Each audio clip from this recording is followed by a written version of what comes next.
이름으로 기도하였습니다. 아멘. 이제 우리가 이제 로마서가 이제 거의 후반부 끝자락에 와 있습니다. 그래서 로마서 강의 오늘 이제 11장을 할 차례입니다. 11장. 지난주까지 10장은 다 끝냈고요. 11장을 이제 오늘부터 또 보시겠습니다. 자, 로마서 강의 11장은 1절에서 12절까지의 제목은 이스라엘 백성들을 구원하시기 위한 계획, 이렇게 볼 수 있어요.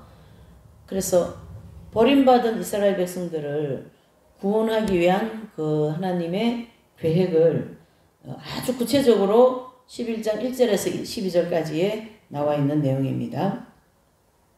그래서 1절에서 12절까지의 말씀은 이제 버림받은 이스라엘 백성들을 구원하시기 위한 하나님의 계획, 그리 볼 수 있어요. 예, 구원 계획. 예. 그래서 이 유대인들은 우리 모든 기독교인들이 잘 알다시피 예수님이 처음 이 땅에 이제 탄생하셨을 때부터 십자가에 달려 가실 때까지, 돌아가실 때까지 유대인들은 예수님을 배척했습니다. 굉장히 불행한 일이고 또 큰 일이고 이스라엘 백성들에게는 너무나 큰 죄를 짓는 그런 일들이 되었죠. 유대인들이 예수님을 배척하는 일은 인류에서 큰 죄를, 가장 큰 죄를 짓는 죄가 되었고, 또 자기 백성들의 구원 문제가 교회 시대 2000년 동안 딜레이되는 아주 불행한 일을 겪게 되면서 그거에 따르는 이 고난이 이루 말할 수가 없는 거예요. 예.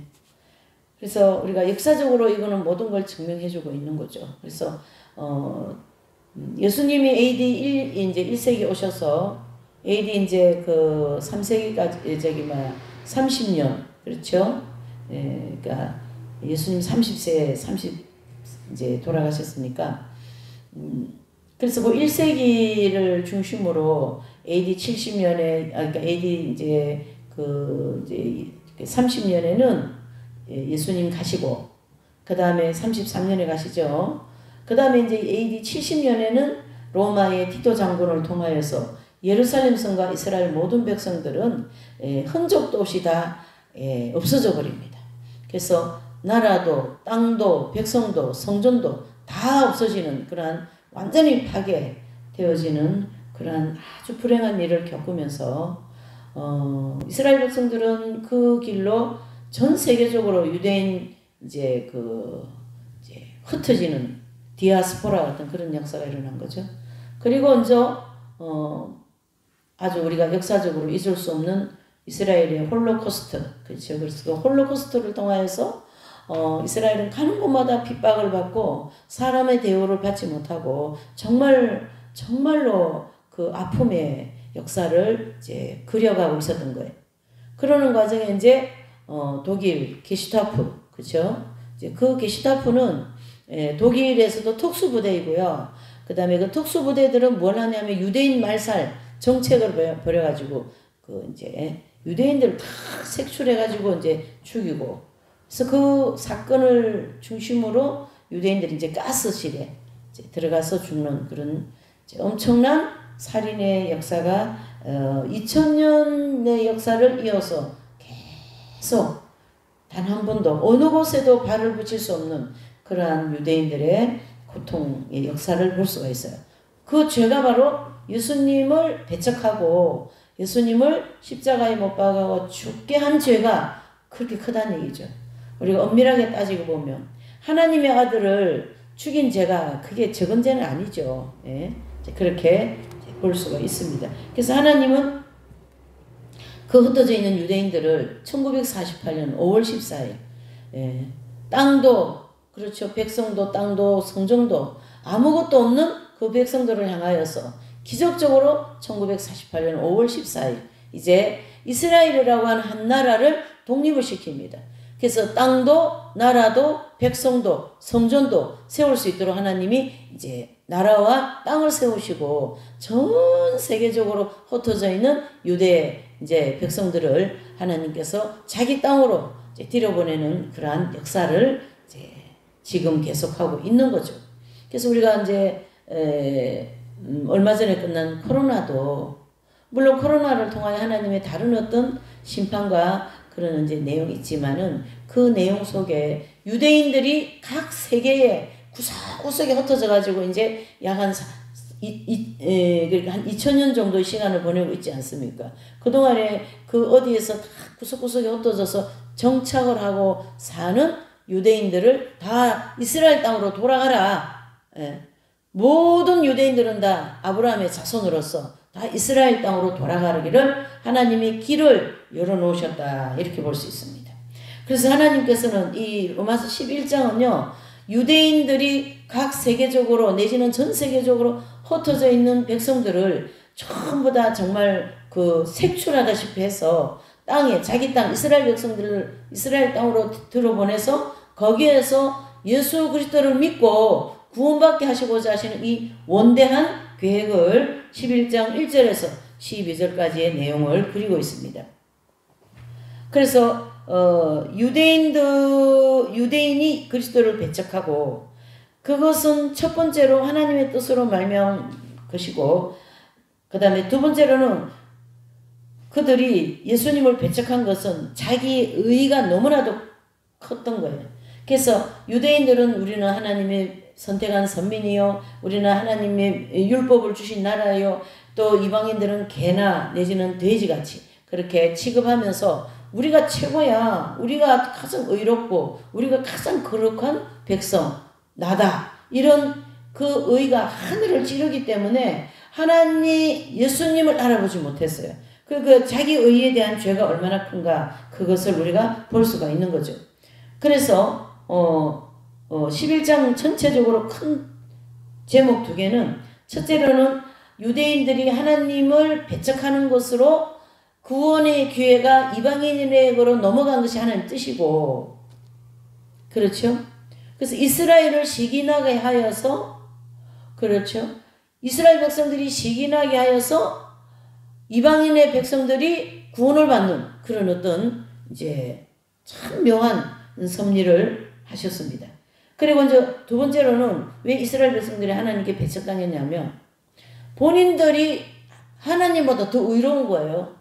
그러니까 그 자신들의 의에 너무 집착하다 하던 나머지 하나님의 아들이신 예수님이 오신 걸 못 알아본 거예요. 참 심각하고 불행한 일이죠. 그래서 이스라엘 백성들은 이제 온 세계에 디아스포라와 같은 그런 방랑 생활을 할 수밖에 없는 죄를 범하게 되는 거죠. 그래서 이제 하나님께서는 이 백성들을 전혀 버리지 않으셨어요. 그런다고 할지라도 그래서 사도 바울은 이 부분에 대해서 그렇게 말합니다. 그럴 수 없다. 그럴 수 없느니라. 왜냐하면 나 자신도 사도 바울 자신도 이스라엘 백성 중에 베냐민 지파이고 유대인 중에 유대인이고 바리새인 중에 바리새인이다. 그러면서 자신도 유대인으로서 예수님을 배척한 사람 중에 한 사람이다. 굉장히 자신의 그 부끄러움을 이제 바울도 아주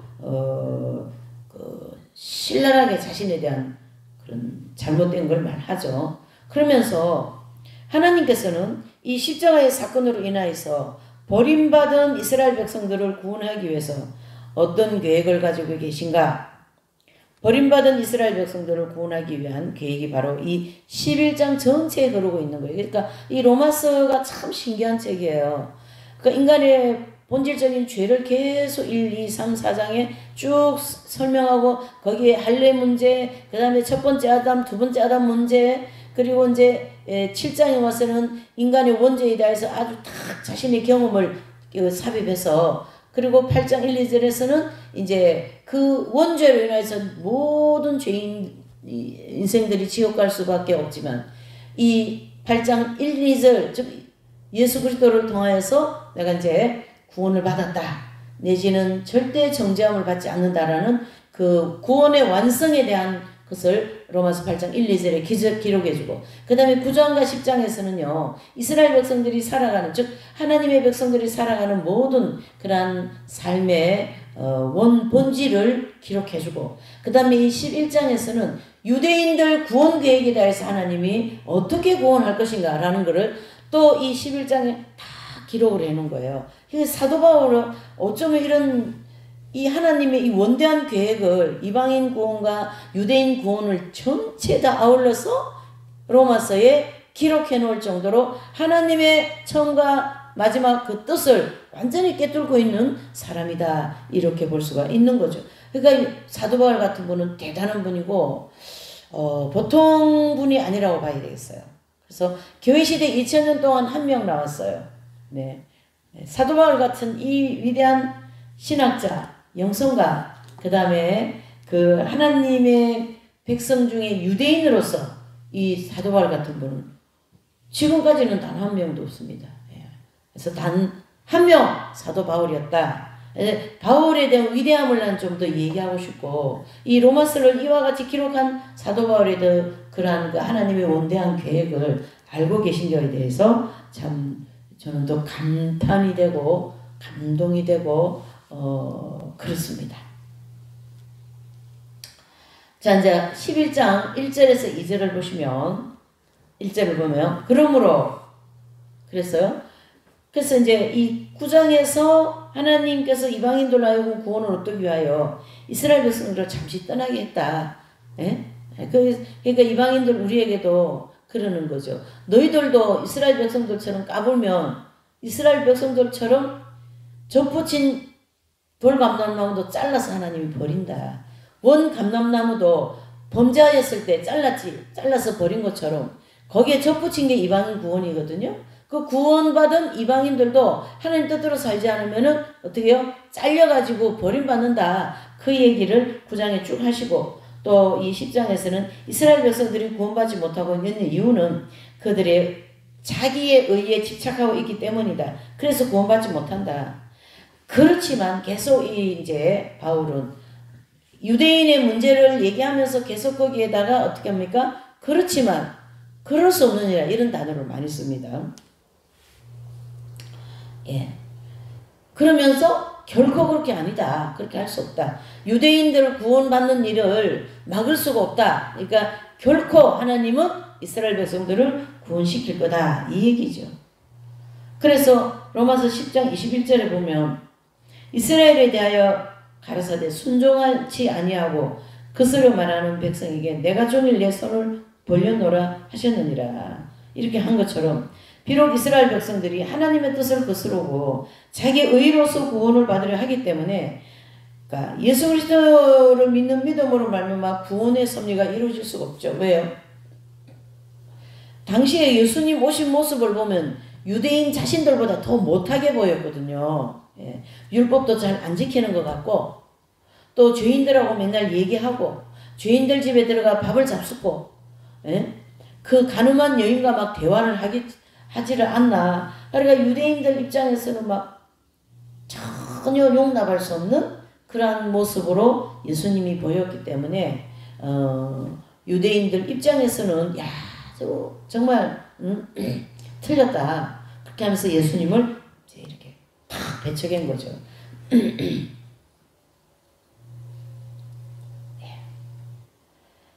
결국 이러한 원리는 내 의로는 내가 잘한 거 가지고는 결코 구원받을 수 없다. 그 얘기를 하는 거죠. 그러므로 또 역행을 하죠. 그러므로 다시 말해서 이스라엘 백성들을 구원하시는 그 하나님의 사랑과 그 열정은 지금도 여전하다. 내 백성을 아브라함의 후손인 내 백성을 전 세계적으로 흩어버리고 버릴 수밖에 없는 내 마음도 아프다. 하나님의 마음을 그렇게 읽어볼 수가 있는 거죠. 그래서 그러므로 내가 말하노니 하나님이 자기 백성을 버리느냐? 그럴 수 없다. 네. 그러니까 쭉 유대인들이 죄를 짓고 예수님 배척하고 또 자기 의로 구원받으려고 하는 그 잘못된 걸 쭉 열거하다가 어느 시점 끝머리 가서는 반드시 그걸 또 역행해버려요. 그러므로 아니면 그럴 수 없다. 네. 그래서 하나님께서는 자기 백성이 예수님을 통하여 구원의 길을 거부하고 있지만 결코 자기 백성들을 버리지는 않으신다. 여전히 변함없으신 그 하나님의 사랑을 우리가 볼 수가 있고 그 하나님의 사랑의 구원의 손길은 여전히 유대인에게 줄이가 있다라는 거죠. 그래서 그 줄을 잡는 이에게 내가 구원받게 하겠다. 그래서 지금 이제 이스라엘은요, 먼저 어떤 국가적으로는 아직 예수님을 구세주로 메시아로 맞이하지 않기 때문에 구원받지 못했지만 개인적으로는 구원받은 목회자, 신학자, 뭐 성도 이런 성령받은 분들이 많으셔요. 그래서 이스라엘 가면요, 큰 교회가 있어요. 개신교. 거기서 막 설교하고 메시아에 대한 예수님 복음 말씀을 전파하고 그런 큰 교회가 있어요. 그래서 저도 이스라엘 갔을 때 그 주일날 그 교회 가서 예배 드렸어요. 유대인 목사님이 예배 인도하는 그 교회. 유대인들이 많이 오시더라고요. 그러니까 그분들이 다 메시안 입주는 메시안 입주. 예.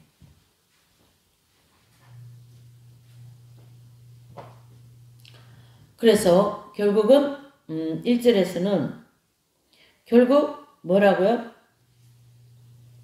이 백성은 버리지 않은 백성이다.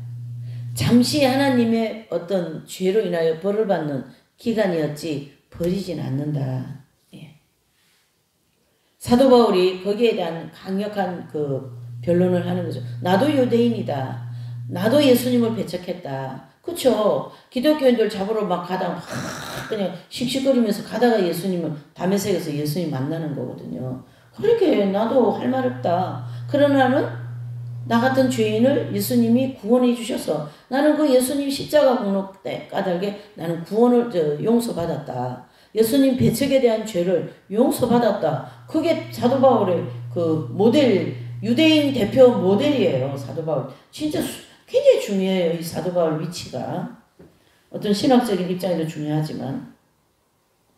그래서 내가 지금 복음을 전하는 복음 전도자가 되지 않았냐. 유대인 여러분 나를 좀 보시오. 그 얘기를 하는 거예요 지금. 그렇기 때문에 자기 백성을 결코 버리지 않으신다. 그러면서 이제 그 엘리야 선지자의 그 활동을 그 상황을 이렇게 인용을 하면서 하나님께서 자기 백성을 결코 버리지 않았다는 걸 알 수가 있다.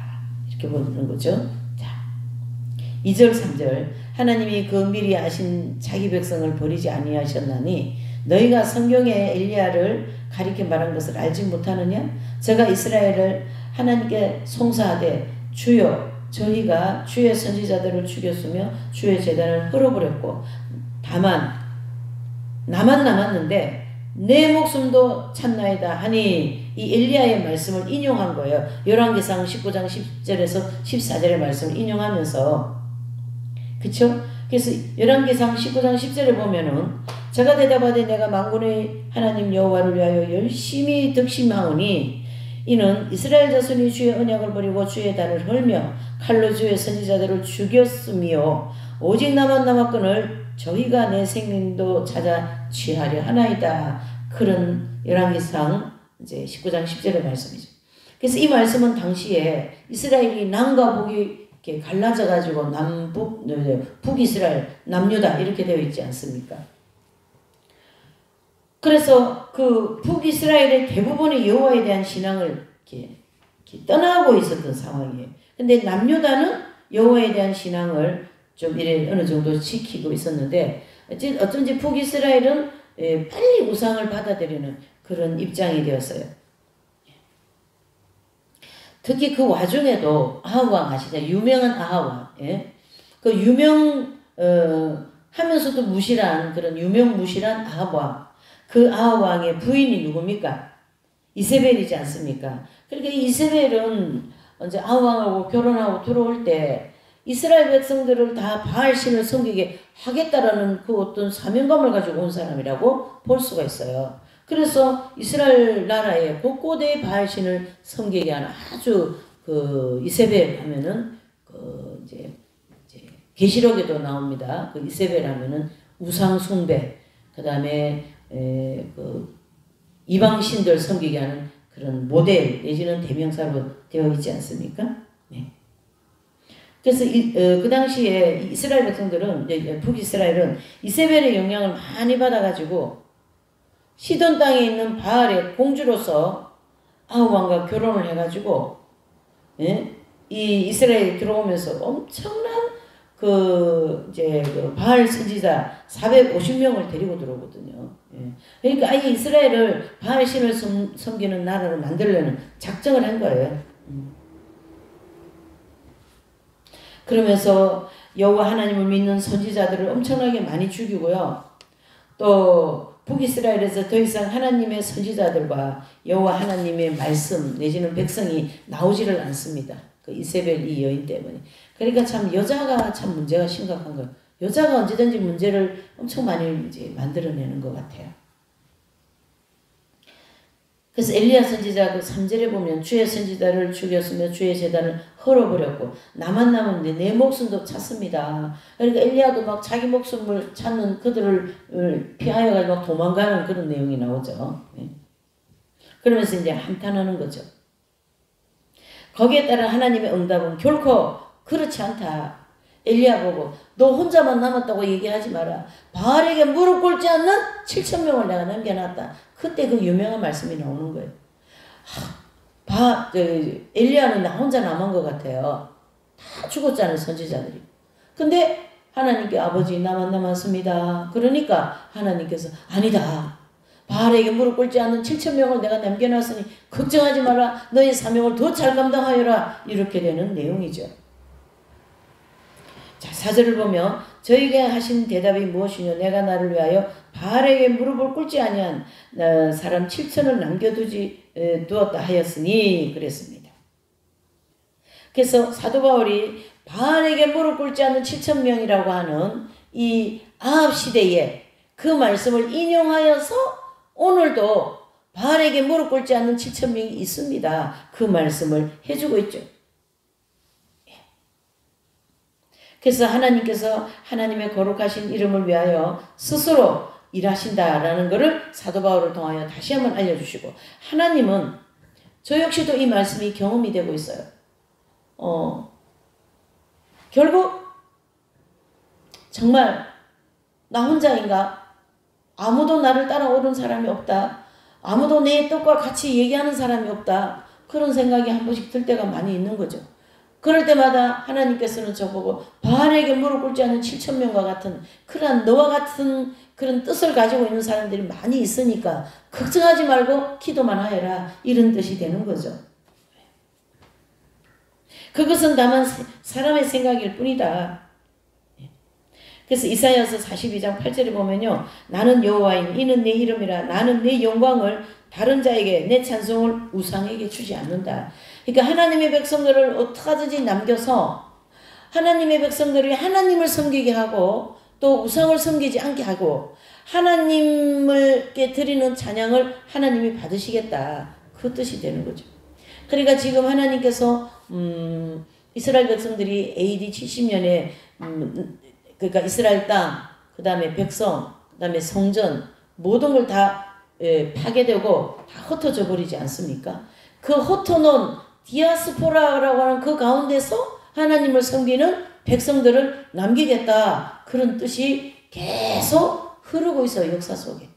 그래서 이스라엘 백성들을 구원하시겠다라는 그런 하나님의 역사는 처음서부터 즉 창세기부터 계시록 22장까지 계속 흐르고 있다라고 보시면 되는데 그것을 사도 바울을 탁 이렇게 클로즈업 해가지고 11장에 딱 기록해 놓고 있는 거예요. 정말 멋있지 않습니까?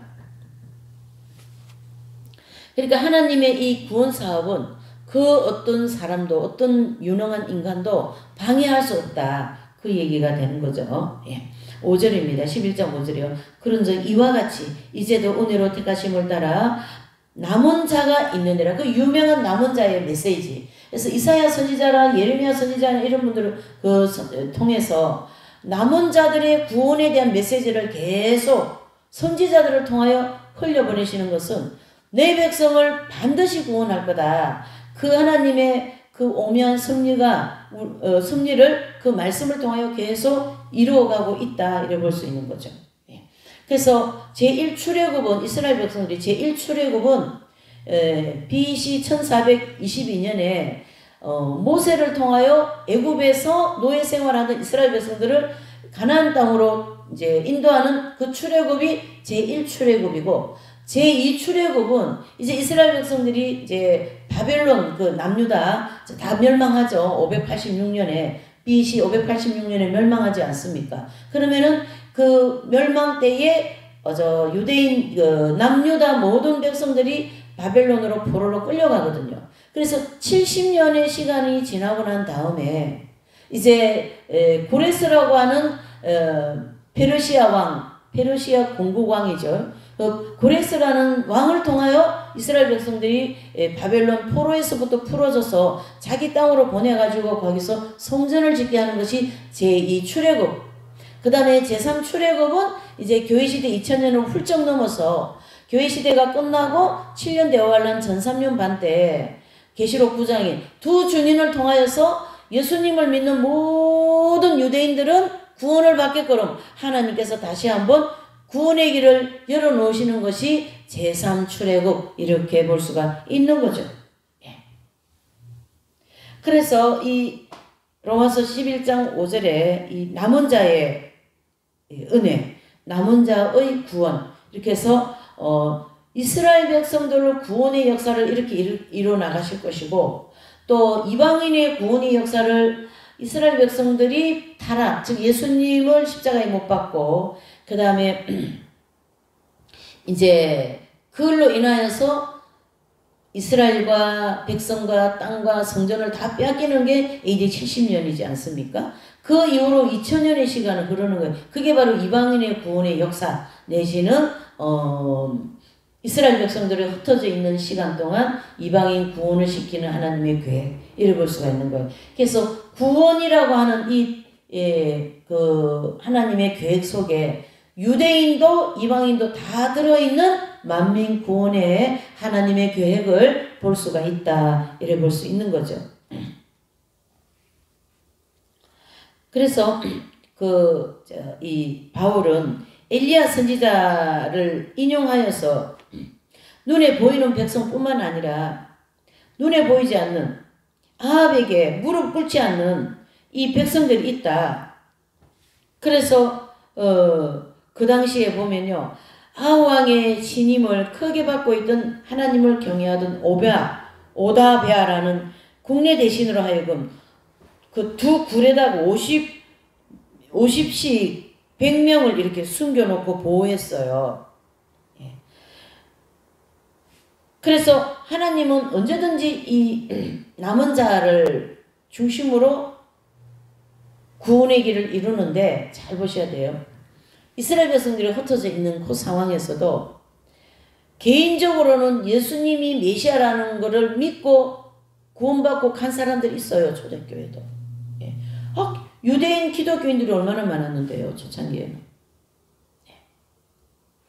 그런 어떤 그루트기 있잖아요. 나머지 조금 남겨놓은 그런 걸 통하여 또 큰 구원의 길을 하나님 열어놓으시는 거예요. 그러니까 하나님의 그 구원하시는 방법을 우리가 전체적으로 이렇게 한 그림 안에서 이렇게 보면요. 정말로 신비하기도 하고 오묘하기도 하고 하나님의 지혜가 우리가 이제 감동하고 감탄할 수밖에 없는 거죠. 사람을 구원해내시는 그 하나님의 역사를 보면요. 그래서 예레미야서 29장 11절 13절에 보면 나 여호와가 말하노라 너희를 향한 나의 생각은 내가 안 하니 재앙이 아니라 곧 평안이요 너희 장래에 소망을 주려 하는 생각이라. 너희는 내게 부르짖으며 와서 내게 기도하면 내가 너희를 들을 것이요 너희가 전심으로 나를 찾고 찾으면 나를 만나리라. 이런 말씀이 있습니다. 다만 우리가 해야 할 일은 하나님 앞에 우리의 자신의 모든 것을 내려놓고 자존심, 체면, 명예, 권세, 이런 권위, 이런 모든 소유를 다 내려놓고 주여 나를 향하신 개인적인 구원 또한 완성해 주시고 이 모든 인류의 구원에 하나님의 역사가 이루어지기를 원하나이다. 그것이 하나님의 의가 이 땅에 이루어지는 하나님의 뜻이요 하나님의 뜻과 일치하는 기도다. 이렇게 볼 수가 있는 거죠. 예.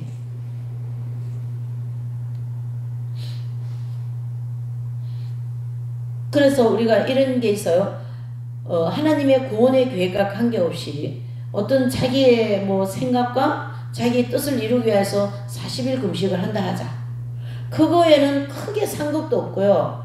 물론 뭐 금식을 하였기 때문에 문제 해결은 될 수 있겠지만, 네, 정말 좀 더 원대한 계획을 하나님 나라가 이루어지기를 원합니다. 하나님의 계획이 이루어지기를 원합니다. 그 뜻을 이루는데 저도 사용하여 주시옵소서. 이런 사명의식을 가지고 기도하고 거기에 또 금식도 하고 하면 하나님이 엄청 기뻐하시고 거기에 따른 응답이 아주 그냥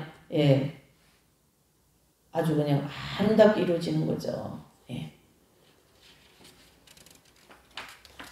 자, 6절. 예.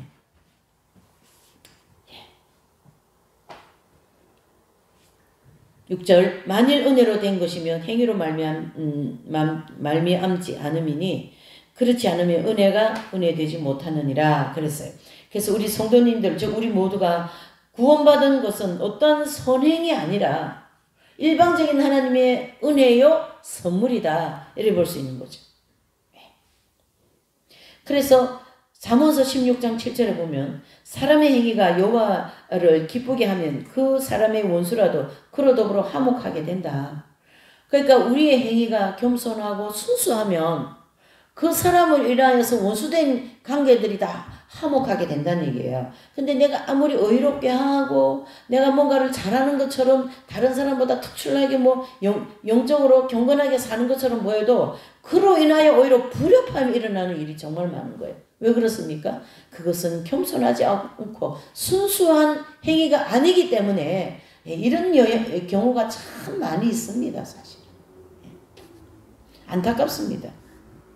우리가 환난 때도 마찬가지고 지금도 우리가 서로 이런 기독교라고 하는 공동체 내지는 우리 이제 공동체 있고 교회 공동체 있지 않습니까? 서로 화목하게 지내려고 하지 않고 똘똘 뭉쳐 있는 그런 어떤 왕따적인 그런 공동체는 그거는 아주 하나님이 역사하시기 어렵습니다.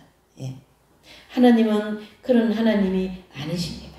이 잠언서 16장 7절에 정말로 그 정확한 표현을 해주고 있죠. 사람의 행위가 하나님 여호와를 기쁘시게 하면 그 사람의 원수라도 화목하게 된다. 겸손한 행위가 아니고 아집적이고 집착적이고 자기 의의에 관계되는 그런 행위라면 그것 때문에 오히려 불협화음이 일어나는 거잖아요. 그런 일 많이 보죠. 예. 저 공동체에서 그런 일 정말 많이 봤어요. 예, 참. 예. 이런 예화가 있어요.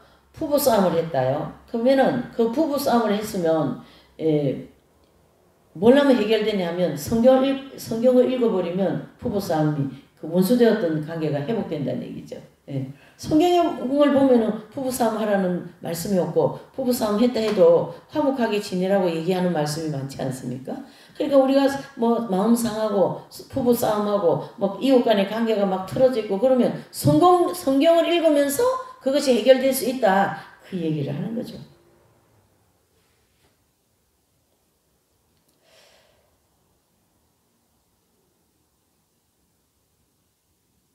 그러면서 이스라엘 백성들은 언제 구원이 되는가? 바로 로마서 11장 25절 26절에 이방인들 구원의 숫자가 다 채워지고 나면 그때 구원의 역사가 이스라엘에게로 넘어가서 이스라엘 백성들이 구원받을 수 있는 길이 열리는데요. 그것이 바로 교회 시대가 끝나고 난 다음에 이방인의 구원의 숫자가 다 차고 난 다음에는 휴고 사건이 일어나거든요. 그럼 휴고 사건이 일어나고 난 다음에는 7년 대환란이 들어간단 말이에요. 그러면 7년 대환란이 들어가서 전 3년 반 동안 두 증인을 통하여 이스라엘 백성들은 예수님, 즉 십자가에 달리신 예수님이라고 하는 복음을 전하게 되고 듣고 믿게 되는 성령의 역사로 유대인 구원의 역사가 일어난다. 그 얘기를 해주는 거죠.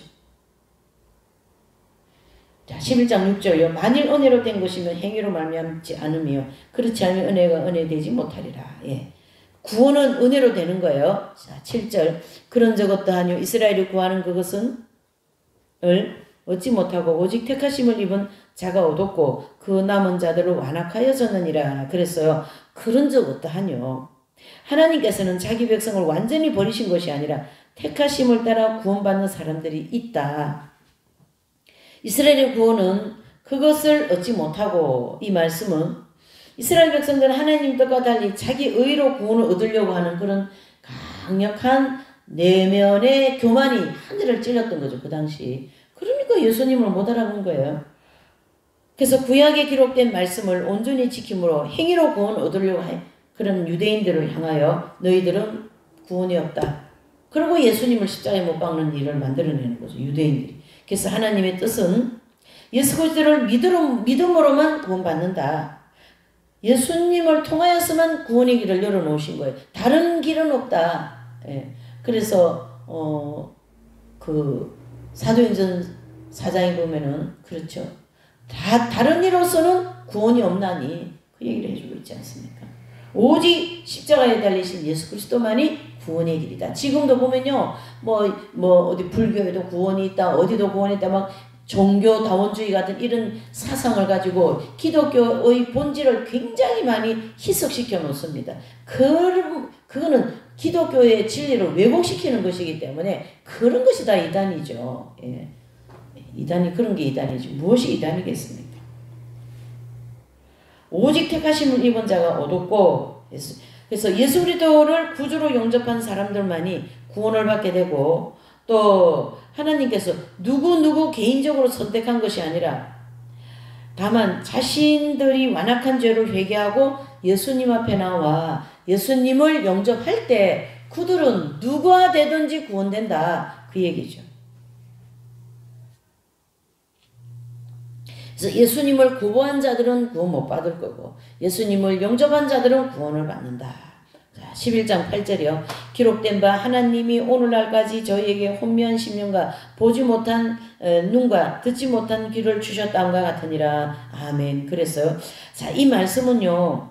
모세 시대도 이런 현상이 있었고 또 그 이사야 선지자 시대도 이런 현상이 있었어요. 그러니까 아무리 이사야 선지자가 여호와의 말씀을 지켜야 된다, 율법을 지켜야 된다. 그 당시에는 이제 구약이니까 그렇게 외쳐도 이스라엘 백성들이 계속 이방 나라와 그 동맹을 하고 이방 나라에 있는 우상을 가지고 오고 아수르, 바벨론 그런 데 대한 계속 왕들이 말이죠. 그렇기 때문에 이스라엘 백성들에게는 뭐가 없어졌어요? 구원이 없어지고 이 정신이 혼미하고 보는 눈이 없는 거예요. 예. 보는 눈이. 그러니까 어떠셔요? 결국 살아계신 하나님을 경험하지 못하고 또 이사야 선지자와 같은 하나님의 사람의 말을 들을 기가 없는 거죠. 왜 그래요? 이 땅에 거 먹고 살고 이 땅에 거 많이 가지면 최고이고 없으면 없는 대로 갖고자 하고 있으면 있는 대로 더 갖고자 하고 먹고 사는데 뭐 이 세상 뭐 온갖 거 그런 육적인 거에 막 온 마음이 다 빼앗겨 있기 때문에 하나님의 말씀이 귀에 들어오지가 않고요. 눈에 들어오지가 않는 거예요. 너무 많은 세상계에 들어와 있기 때문에. 그래서 그 세상 것을 내려놓지 않으면은 결국 뭡니까? 구원의 길을 없다. 이런 뜻이에요. 그 구약시대와 지금이나 다를 게 한 개도 없어요. 내 생각과 내 방법을 내려놔야만이 하나님의 말씀이 귀에 들어오게 되어 있습니다. 하나님의 은혜가 나에게 임하게 되어 있습니다. 하나님의 은혜는요, 내 것이 많고 세상 것이 꽉 차 있으면요, 거기에 하나님 은혜가 들어올 수가 없다라는 얘기를 하고 있습니다. 너무 먹고 사는 데만 막 이렇게 주시해버리면 귀에 아무것도 안 들어와요. 아무리 얘기해도요, 귀에 들어가질 않더라고요.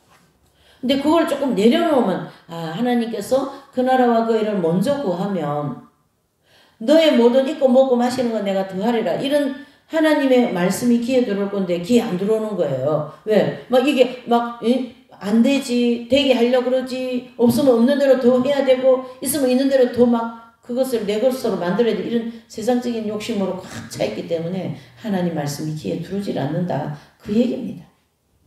결과적으로 뭡니까? 우리가 어떤 상황 속에서도 어떤 뭐 환난과 어떤 풍부한 속에서도 오직 하나님의 말씀을 붙잡고 믿음 생활을 할 때에 하나님의 말씀이 귀에 들어오고 하나님의 인도를 받을 수 있고 하나님이 준비되어진 축복을 받을 수 있다 이래 볼 수가 있는 거죠. 9절과 10절요. 구원받지 못한 백성들이 왜 구원을 받지 못하느냐 대하여 설명하고 있습니다. 왜 그리스도가 구세주심을 고부하는가? 9절 10절 또 다윗이 가로되 저희 밥상에 올무와 덕과 거치는 것과 봉이 되게 하옵시고 저희 눈은 흐려 보지 못하고 저희 등은 항상 굳게 하옵소서 하였느니라. 아멘. 결국 어떻게 합니까? 무엇을 먹을까 무엇을 마실까 무엇을 입을까 이런 인간적인 삶의 문제로 마음에 근심이 많고 말이죠. 그렇게 막 굳어져 있기 때문에 예수님을 믿지 못하는 거예요. 예수님을 믿지 못하는 거예요. 누가복음 21장 34절에도 보면 예수님께서 세상의 명예와 권세 그런 세상의 부귀영화를 추구하고 있는 백성들에는 너희는 스스로 조심하라. 그렇지 않으면 방탕함과 술 취함과 생활의 염려로 마음이 둔하여지고 뜻밖의 그날이 덕과 같이 너에게 임하리라. 예, 이게 얼마나 무서운 말인지 모릅니다. 나도 모르게 귀가 둔해져 있어요. 나도 모르게 마음이 둔해져서 아무리 영적인 얘기를 해도 말귀를 못 알아듣는 거예요. 말귀를. 이게 얼마나 불행한 일입니까 여러분. 그래서 우리는 성경에 말씀한 것처럼 어떻게 합니까? 어떻게 하든지 주님 뜻대로 예수님 말씀이 귀를 기울이고 어찌 하나님 말씀하시는 그 말씀대로 살아가려고 노력하는 것이 우리가 해야 할 일이고 그러한 마음이 들어올 때 내가 이제 하나님께로 돌아가야 되겠다.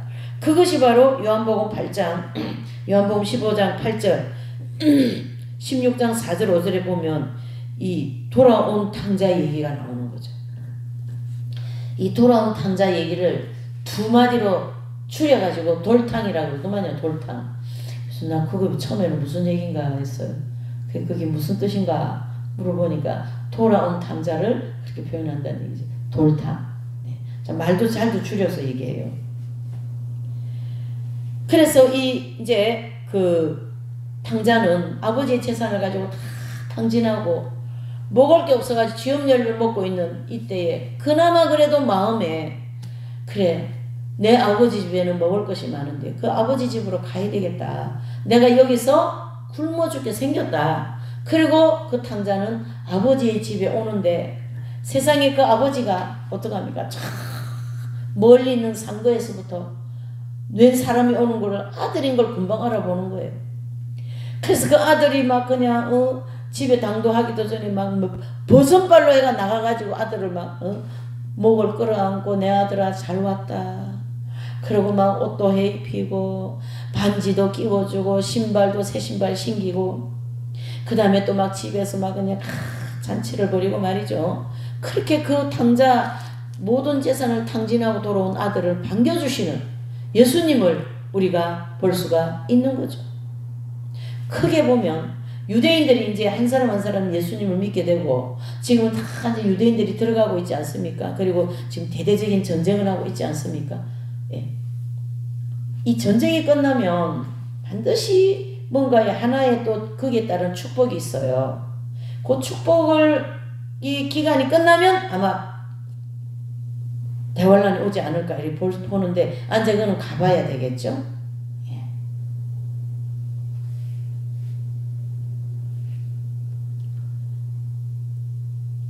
그러니까 우리가 이 세상 살아가는데 너무 많은 생각과 거기에 집착해버리면 구원의 길이 막혀버려요. 그렇게 하면 안 됩니다. 예. 그렇게 하면 안 됩니다. 네.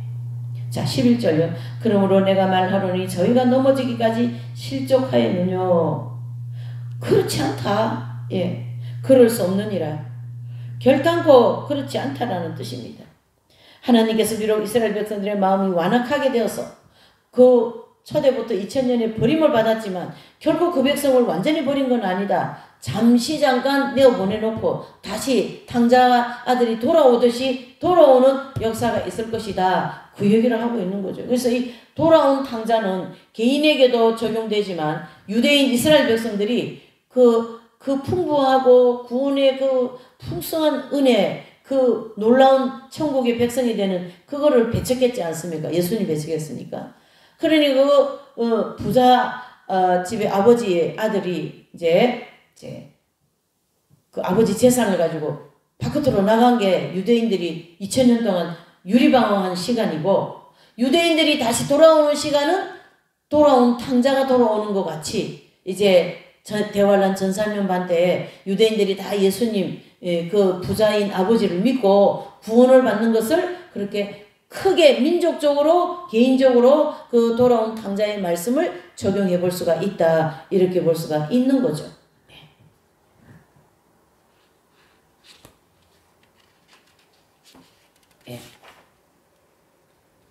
12절에 저희의 넘어짐이 세상의 부요함이 되며 저희의 실패가 이방인의 부요함이 되거든 하물며 저희의 충만함이라리요. 그랬어요. 자, 이 말씀은 유대인이 예수님을 십자가에 못 박았고 또 예수님께서는 진노하셔서, 그렇죠, 하나님께서 유대인들을 잠시 동안 버렸지 나는 그들을 완전히 버린 게 아니다. 마치 탕자 아들이 아버지를 떠난 거지, 자기들이. 그러니까 먹을 거 없으니까 그 부자인 아버지를 찾아온 것처럼 이제 그 예수님을 영접함으로 부자인 아버지의 집에 들어오게 되는 그러한 역사가 일어날 거다. 그게 바로 예수님 영접하는 그러한 사건이다, 이래 볼 수가 있는 거죠.